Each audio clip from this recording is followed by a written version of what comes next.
पंडित धीरेन्द्र शास्त्री ने भगवाए हिंद का नारा दिया और अब तक आप गजवाए हिंद सुना करते थे, जिसका मतलब होता है हिंदुस्तान में इस्लामिक शासन कायम करने की मुहिम।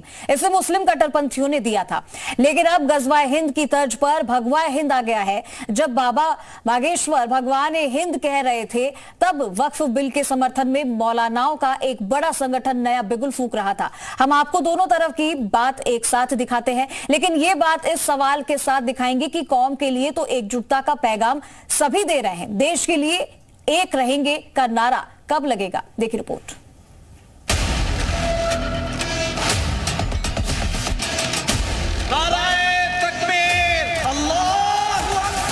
हाँ, तो क्या गलत कर रहे हैं? वो गजवाए हिंद मांगते, हमने भगवाए हिंद मांग लिया, तो तुम्हें आग लगने लगा। कि जो हो रहा है वो मुल्क को आग लगाने के लिए, दस्तूर को आग लगाने के लिए हो रहा है। एक रहेगा तो सेफ रहेगा। बाबा, मौलाना और नेता, ये तीन प्रजाति तो हैं जो एकजुटता पर सबसे ज्यादा बोल रही है। बाबाओं की बिरादरी से बाबा बागेश्वर हैं, कहते हैं भगवाए हिंद की मांग की तो आग लग गई। मौलानाओं की जमात से अरशद मदनी है, जमीयत उलेमाए हिंद के अध्यक्ष भी हैं, कह रहे हैं जो कुछ हो रहा है मुल्क को आग लगाने के लिए हो रहा है। और नेताओं की प्रजाति से असम के सीएम हिमंता बिस्वा शर्मा है, योगी आदित्यनाथ की तरह हिंदुओं को एक करने में लगे हैं। कहते हैं हिंदुओं के लिए ही भारत बना था। अब सवाल है कि अपने अपने समुदाय में एक रहेंगे का नारा लगाने वाले देश के लिए एक रहेंगे का नारा कब लगाएंगे? इस समय है एक रहने का। अगर आप एक रहेगा, सेफ रहेगा।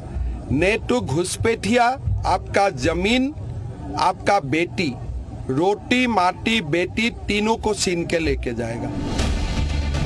और क्या मजहब के नाम पर देश को बांटने का काम तो नहीं हो रहा है?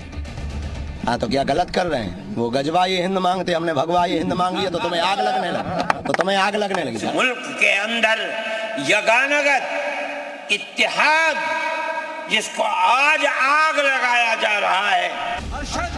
कदम बढ़ाओ, हम तुम्हारे साथ हैं। जमीयत उलेमाए हिंद ने दिल्ली में आज संविधान बचाओ सम्मेलन बुलाया था।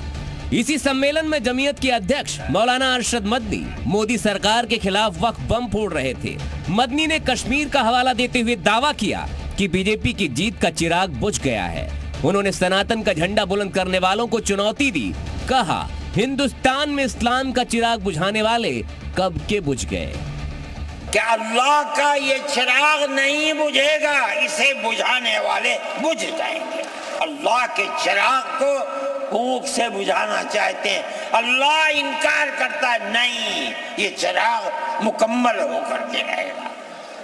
मेरे भाई, फिरका परस्त ज़हनियत जो करना चाहती है, अल्लाह चाहेगा तो ये नहीं होगा।